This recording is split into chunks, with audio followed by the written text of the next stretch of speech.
बिस्मिल्लाहिर्रहमानिर्रहीम। अस्सलाम वालेकुम।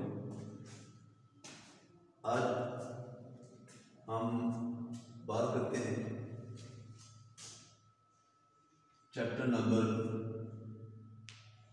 14, determination of E by M of electron. Electron की E by M of electron जो है वो फाइंड करना है। लास्ट टाइम हमने एक टॉपिक पढ़ा था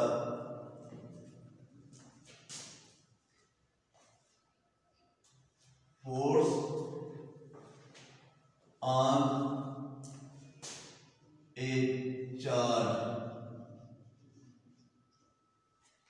force on a moving charge in magnetic field. Force on a moving charge in magnetic field. इसमें हमने पढ़ा था कि F is equal to Q V cross B.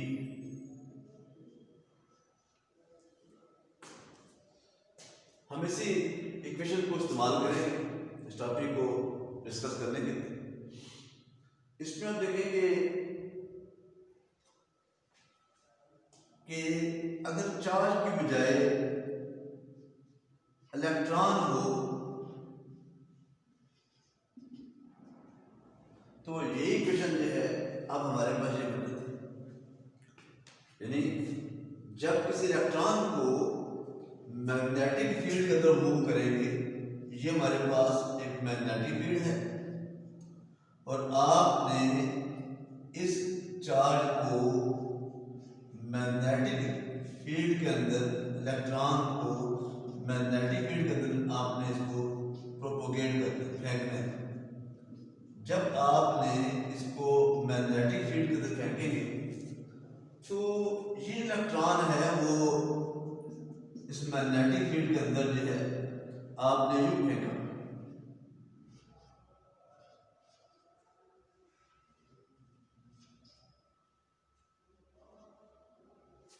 ये आपने इसको यहां से यूं फेंका, यूं फेंका है तो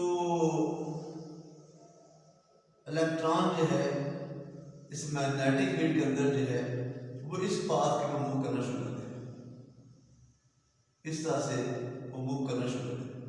जब वो यहाँ पर है उसकी वेलोसिटी इधर आ जाएगी, जब यहाँ पर है उसकी वेलोसिटी इधर आ जाएगी, जब यहाँ पर है उसकी वेलोसिटी इधर आ जाएगी, जब यहाँ पर है उसकी वेलोसिटी इधर आ जाएगी।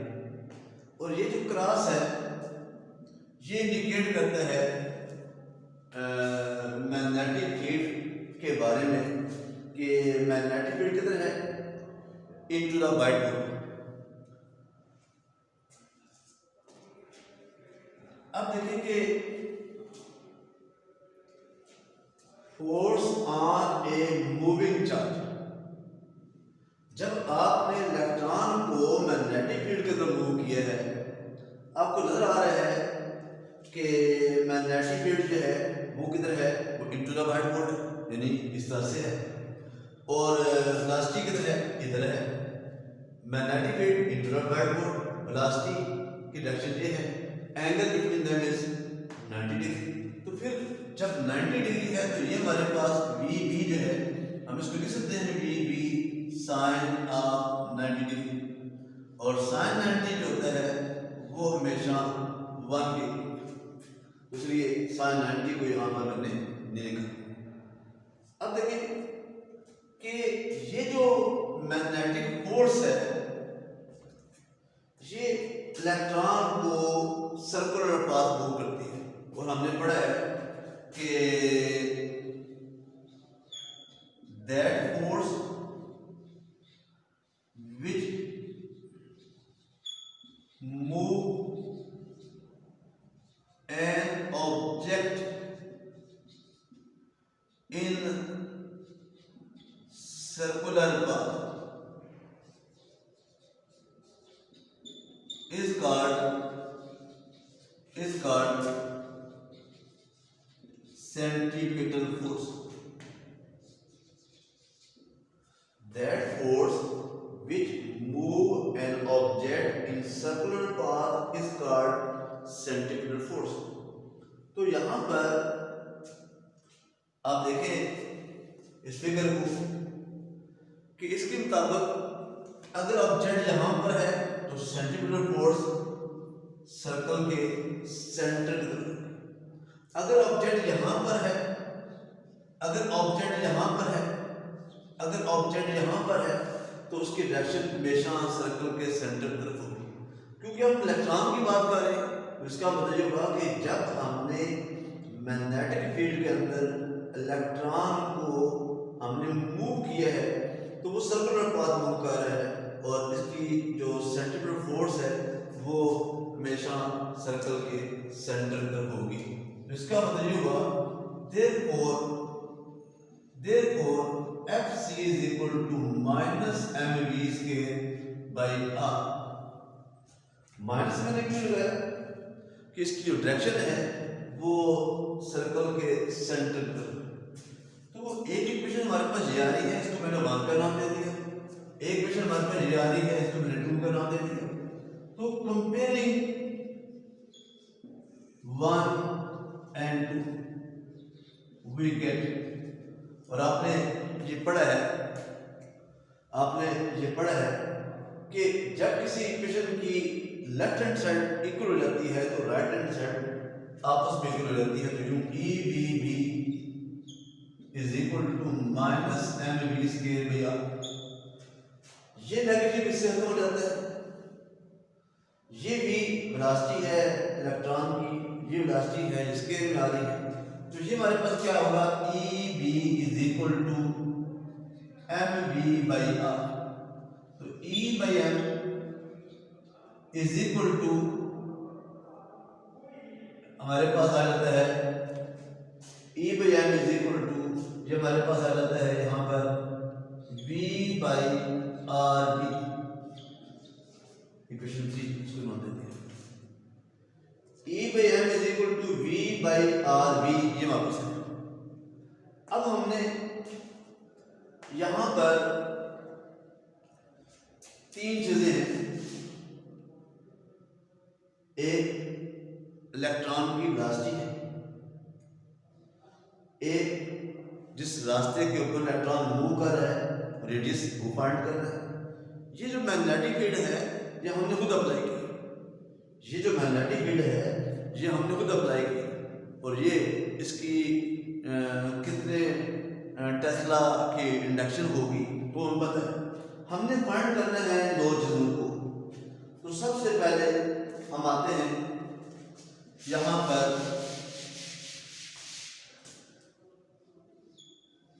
Determination of are. हम आर को कैसे फाइंड करते हैं?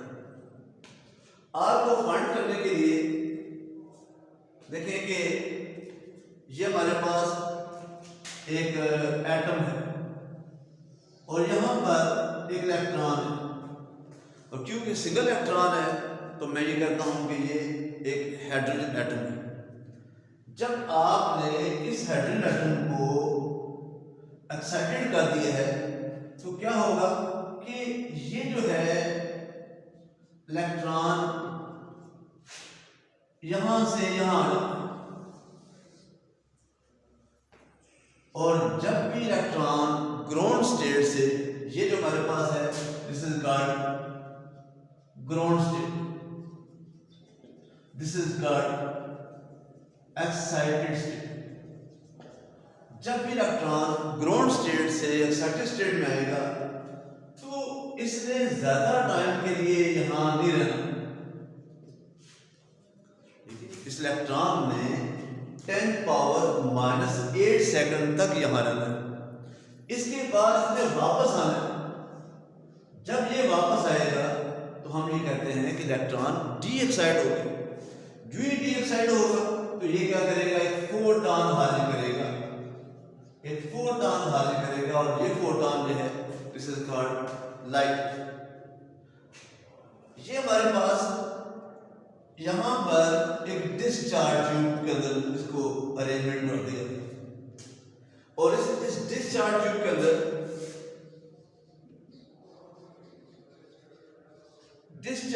अंदर हमने क्या किया, हमने हाइड्रोजन गैस को इनक्लोज कर दिया। जब इलेक्ट्रॉन इस यहां पर आएगा, यहां पर आएगा, यहां पर आएगा, यहां पर आएगा, तो इस ट्रैक के ऊपर जितने भी हाइड्रोजन के एटम हैं, इस रास्ते के ऊपर जितने भी हाइड्रोजन के एटम हैं, ये उनको क्या करेगा, ये एक्साइट कर देगा। यहां पर हाइड्रोजन के एटम क्या हो जाएंगे, वो एक्साइट हो जाएंगे। और मैंने आपको बताया है कि जब भी कोई एटम एक्साइट होता है वो हमेशा फॉरएवर एक्साइट नहीं रहता। उसने इतने टाइम पर 10⁻⁸ सेकंड के बाद उसने डी एक्साइट होना है, वापस आना है। और जब वापस आएगा तो ये जो पाथ है, ये जो पाथ है, ये जो पाथ है, ये जो पाथ है, ये आपको अब विजिबल हो जाएगा, को नजर आएगा। जब नजर आएगा तो जब ये पाथ आपको नजर आएगा तो आप आसानी के साथ इसका रेडियस क्या कर सकते हैं, डायमीटर फाइंड कर सकते हैं। और डायमीटर का हाफ जो है वो रेडियस होता है, तो आप यहाँ से इसके रेडियस को भी फाइंड कर सकते हैं। ये है डिटर्मिनेशन ऑफ आर, आर को हमने फाइंड कर लिया। दूसरा है डिटर्मिनेशन ऑफ वी। वी को कैसे हमने फाइंड करना है, इस इलेक्ट्रॉन की वेलोसिटी को हमने उसको फाइंड करना चाहिए। उसको फाइंड करने के लिए हमें पता है कि जब भी आपने, ये हमारे पास है एक फिलामेंट, ये हमारे पास एक फिलामेंट, और इस फिलामेंट को हम क्या करते हैं, एक लो वोल्ट बैटरी के साथ जोड़ देते हैं। लो वोल्ट बैटरी का काम क्या है, टू प्रोड्यूस इलेक्ट्रॉन, इसका काम है इलेक्ट्रॉन को प्रोड्यूस करना। यहां पर एक हाई वोल्ट बैटरी लगा दी जाती है। इसका काम क्या है कि इन इलेक्ट्रॉन को यहां से एक्सेलरेट करना। जब भी फिजिक्स में हम लफ्ज एक्सेलरेट का इस्तेमाल करेंगे, मतलब क्या होगा कि इलेक्ट्रॉन की वेलोसिटी यहाँ कम है, यहाँ और ज़्यादा है, यहाँ और ज़्यादा है, यहाँ और ज़्यादा है, यहाँ पर और ज़्यादा है। यानी ये जो बैटरी है ये इलेक्ट्रॉन को एक्सेलरेट करेगी, मतलब कि इलेक्ट्रॉन की वेलोसिटी हर इंटरवल के बाद, हर टाइम के बाद बढ़ रही है। और आपको पता है कि जब भी कोई चीज मूव करती है, जब भी कोई चीज मूव करती है तो हम कहते हैं कि इसके अंदर काइनेटिक एनर्जी, तो यहां पर काइनेटिक एनर्जी क्या हो जाएगी, 1/2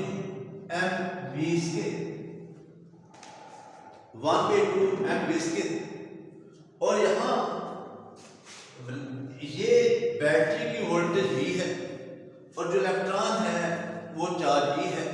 तो यूं हमारे पास ये क्या होगा, उसकी एनर्जी क्या आ जाएगी, जो इलेक्ट्रॉन को हम देते हैं वो है EV।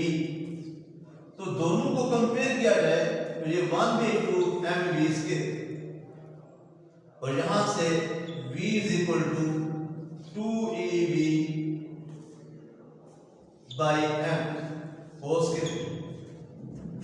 ये स्पीड अब इलेक्ट्रॉन यहां पुट कर दी जाती है। तो जब आपने यहां से डायमीटर और रेडियस फाइंड किया, यहां से आपने इलेक्ट्रॉन की वेलोसिटी को फाइंड किया, तो जब आपने यहां पर दोनों वैल्यूज को पुट कर दिए हैं तो आप इस तरह से क्या कर सकते हैं, E/m रेशो जो है वो इलेक्ट्रॉन की फाइंड कर सकते हैं। अब इसमें आप देखें, ये आपकी बुक है पेज नंबर 66, पेज नंबर 67 पर आएंगे,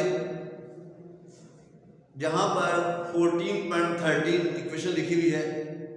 14.13 इक्वेशन के नीचे जो पैराग्राफ है कि the radius r is measured by making the electronic trajectory visible. Page number 67, equation 14.13. The radius r is measured by making the electronic trajectory visible. यहाँ पर लिखेंगे heading determination of r, determination of radius. और इसी paragraph के नीचे in order to measure the velocity of v of the electron जहाँ पर लिखा हुआ है, जहाँ पर लिखेंगे डिटर्मिनेशन ऑफ वेलोसिटी। आपने 14.11 फिगर बनानी है, इसके साथ 14.11 फिगर बनानी है और ये हेडिंग लिखने हैं। और ये शुरू से लेकर एंड तक, शुरू से लेकर एंड तक आपने इसको यहाँ आप पुट कर देंगे, इस v को यहाँ पुट कर देंगे तो आपके पास आ जाएगा E/m is equal to 2E V/m whole square root RB। तो इसका स्केल लिया जाए तो ये क्या होगा 2E/m V/r scale B scale. तो E/m is equal to 2V/r scale B scale. This is called ratio between E/m। तो यहाँ तक आपने इसको क्लोज कर देना। ठीक है, थैंक यू वेरी मच। अगर कोई प्रॉब्लम होता है तो फिर आप मुझसे रब्ता करें।